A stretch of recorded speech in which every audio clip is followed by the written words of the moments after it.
Hey y'all, and welcome back to our channel. So this week it is slightly different. Once again, I actually don't have a hidden gem this week or a book that I'm particularly featuring that's new or maybe unheard of. I'm actually featuring two books that are well-known titles, books that I've talked about before, books that I've frequently recommended to customers within my store and shop. And they are ones that you need to have on your shelf. The first one is a historical reprint that we came out with not too long ago, reprinted not too long ago. It's The Life of Abraham Lincoln, actually written by one of his friends, his pre-war friends and during the war friends, Ward Lamont. It's a great book. And also The Real Lincoln by Thomas D. Lorenzo. Now, before I get into talking about why those books are so important, I wanted to cover a few brief facts about Abraham Lincoln that maybe you have never known about, and what the modern narrative paints about Lincoln that, they never talk about. Yeah, the modern narrative never talks about these things. But number one, the main thing that really shocks people when I tell them about it is Abraham Lincoln was in fact a white supremacist. And he said so in a debate, in his Lincoln-Douglas debates on September 18th, 1858. And you can look up that document yourself online just by typing in the title I just gave you. And you can read his own statements, about a paragraph of him talking about how he didn't believe the white and black race to be equal. He didn't favor make jurors or voters out of the black population. And it goes so on and says that he believes his position as the white race to be superior. So that's one fact about Lincoln they don't tell you about. Another thing is that prior to the war, he was a lawyer, and he dealt in many different cases, but one case in particular he dealt with, he actually defended a master and had the courts return his runaway slaves back to him. So he defended slavers prior to the war between the states. Now, you might say to yourself, but, during the war, he was a changed man. Over time, he morphed into the character that we know him as today. Well, his Emancipation Proclamation that took place in 1863 didn't free a single slave. If you read it yourself, it only applies to the South. It doesn't apply to the northern states that still had slavery, and doesn't apply to the federally occupied territories down south during the war.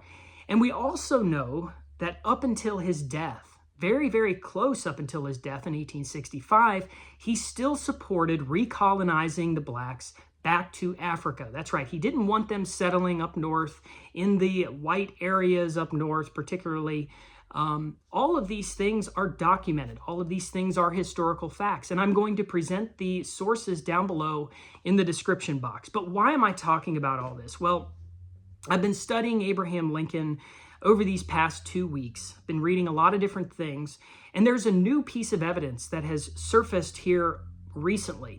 And there was a PhD historian that has come out with a book, and unfortunately, I probably am not able to get the book, but the author found a piece of evidence in an Illinois library hidden away in a dusty box that proves that Abraham Lincoln sold his inherited slaves into slavery. Now, we all know that when Lincoln married Mary Todd and her father passed away, that the Lincoln household inherited quite a few slaves. Well, people only assumed what he might have done with them. Maybe modern academia thought, well, he probably set them free. He probably, made sure that they were comfortable and taken care of. Well, the court documents and letters show now and prove that Lincoln had the courts sell the slaves back into slavery so he could profit from them. So he was a slave owner, yes. And there are so many things talked about with Abraham Lincoln. Another one that really gets me, and this might not apply to you, but I was raised an evangelical Christian. And in evangelicalism, Abraham Lincoln is almost looked at as a godlike figure. He's the next thing to Jesus, the next thing to George Washington. And he was such a godly man, they claim. They use him in his sermons. They use his quotes all the time. Well, that's why this book is so important and why I wanted to talk about it. Because the author, Ward Lamont, who was that? He was a friend of Abraham Lincoln. He was an associate of Abraham Lincoln. He actually traveled with Abraham Lincoln to Washington, D.C. one time to protect him because Lincoln thought he was going to be assassinated. Lincoln actually made Lamon the U.S. Marshal to Washington, D.C. Actually, Lamon was universally loved by Northerners and Unionists throughout the war and even after the war. It wasn't until he came out with this book talking about Abraham Lincoln that he was then hated and his career was ruined, and people went around burning his books because it goes against the supposed narrative that they were trying to build on Abraham Lincoln. Now, modern academia would tell you that this isn't good evidence, right? Yet they'll use anonymous source letters to tell you about how something is true in their modern narrative. They do that exact thing with the supposed story of Lee having one of his slaves at the Arlington house brutally whipped. That's the Wesley Norris story. But they corroborate the entire situation with evidence that are simply anonymous letters to the editor. So that's where our academia is at today. By the way, the Wesley Norris story has a lot of holes in it too. I wrote an essay on that. You can find it on my blog. I cite all my sources and information within that essay, so you can look that over. But you need to get a copy of this book. It is a tome. It's big, but it's some great information. Like I said, chapter 19 is going to deal with his Christianity and really show the truth of whether Lincoln was a Christian or not. So you need to get that.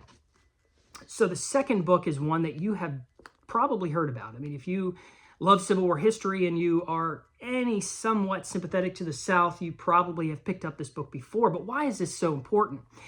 So we want objective thinking, right? I think everybody, when you look at history, you're going to have some type of bias. Obviously, I have bias towards the Confederacy. I defend them on a regular basis. That's what I do for a living here.